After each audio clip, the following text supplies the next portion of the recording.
Everyone, नमस्ते, welcome to my channel. तो Sanju movie बनाई गई थी संजू बाबा बोले तो संजय दत्त इमेज को एकदम चमाचम करने के लिए। उसका रीजन क्या था ये तो तुम सब जानते हो, लेकिन फिर भी बहुत सारी ऐसी प्रॉब्लमैटिक चीजें थी जो कि इस मूवी में दिखाई गई थी, जिसको आराम से नॉर्मलाइज कर दिया गया और संजू बाबा बन गए हमारे सो कॉल्ड अल्फा मेल। हमारे संजू बाबा बहुत ही ज्यादा प्यारे थे, दुखियारे थे, इसी वजह से वो गलत संगत में पड़ गए थे और यही कारण था कि वो फूकने लग गए थे, सूंघने लग गए थे और दोस्त की गर्लफ्रेंड को उड़ाने लग गए थे।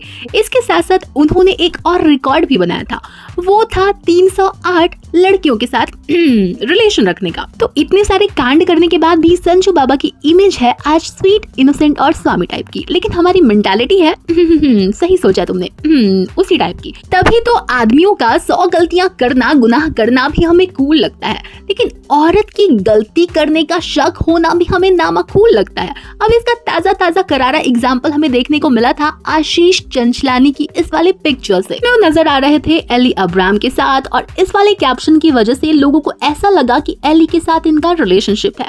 अब भाई मैंने तो ये वाली पिक देखने के बाद यही सोचा था कि कोई पब्लिसिटी स्टंट है, कोई सॉन्ग आ रहा होगा, कोई प्रोजेक्ट आ रहा होगा, जो कि आ भी गया, लेकिन मुझे तब ये नहीं पता था कि ये वाली पिक मचाएगी बवाल। और भैया ऐसे में कहाँ पीछे रहने वाले थे हर्ष बेनीवाल। तो भैया जी ने कर दी एक चिंदी वाली हरकत और मियाँ दीदी के साथ ये वाली पिक्चर डाल दिया, और बाकी जो कैप्शन था वो तो तुम लोगों ने देख ही रखा है। बाकी जनता भी कहाँ पीछे रहने वाली है भाई। हर किसी ने एली अब्राहम को स्लट शेम किया, उसके बॉडी काउंट के बारे में और भी जितनी वल्गर बातें वो कर सकते थे उन्होंने की एली के बारे में। जबकि अगर हम एली अब्राहम का डिजिटल फुटप्रिंट देखें तो बिल्कुल क्लियर मिलेगा। अब देखो यार, ये बात हम सभी जानते हैं कि बॉलीवुड में काम कैसे मिलता है। हाँ, 100% उस तरीके से नहीं मिलता है, लेकिन मोस्टली उसी तरीके से मिलता है। और वो जो तरीका होता है या फिर वो जो प्रक्रिया होती है ना मेरे बंधु, किसी भी प्रोजेक्ट में काम पाने की, तो उससे लड़के भी गुजरते हैं और लड़कियां भी गुजरती है। लेकिन एली अब्राहम क्योंकि एक लड़की है तो तुम उसको स्लट शेम करोगे। वाह वाह वाह वाह। और क्योंकि वो बहुत ज्यादा फेमस नहीं है, क्योंकि उसके पीछे किसी बड़े भाईजान का हाथ नहीं है, फिर तो तुम आराम से उसको ट्रोल कर सकते हो, है ना।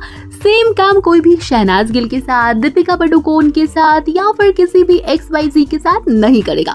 रीजन तुम्हें पता है। और अगर सामने वाले स्ट्रगलर का या फिर किसी बंदे का जो कि छोटे मोटे रोल्स में आता है उसका जेंडर मेल है, तो उसको कभी भी टारगेट इस तरीके से नहीं किया जाएगा जिस तरीके से एली को किया गया है। इसी को तो हिपोक्रेसी कहते हैं गाइस, है ना। इसे थोड़ा सा एग्जाम्पल देकर समझा देती हूँ। सिद्धार्थ मल्होत्रा का रिश्ता क्या था करण जौहर से, ये तो सब जानते हैं।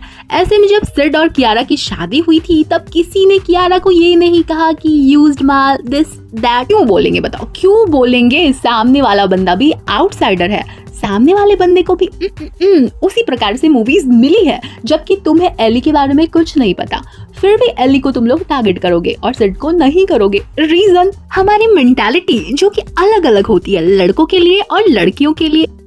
करण जौहर इतने प्यार में पड़ गए थे सिड के, ये मैं भी जानती हूँ कि जब सिड उनको धोखा देके निकला यूज करके उनके चुंगल से, तो करण जौहर बहुत टूट चुके थे। उन्होंने उसके लिए प्राडा के बैग्स लेके आए, गुची के कपड़े लेके आए, आईफोन लेके आए। आज भी करण के पीछे पागल है। Sorry, Karan is crazy. और पर्सनली अगर मैं अपने ओपिनियन की बात करूँ ना, तो मुझे ऐसा लगता है कि आशीष चंचलानी को वहां पे एली के लिए स्टैंड लेना चाहिए था। आशीष को जितना मैंने देखा है वो हमेशा कंट्रोवर्सी से दूर रहना ही पसंद करते हैं। वैसे ना आशीष ने सोचा भी नहीं होगा कि उनकी एक पिक से इतना बड़ा बवाल हो जाएगा। तो यार तुम्हारा इस पूरी कंट्रोवर्सी के बारे में क्या ओपिनियन है मुझे कमेंट करके जरूर बताना, और वीडियो अगर अच्छी लगी हो तो प्लीज इसे लाइक करके मेरे चैनल को भी सब्सक्राइब कर लेना। चलो जी, तो फिर जल्दी होगी मुलाकात किसी नए वीडियो के साथ। बाय।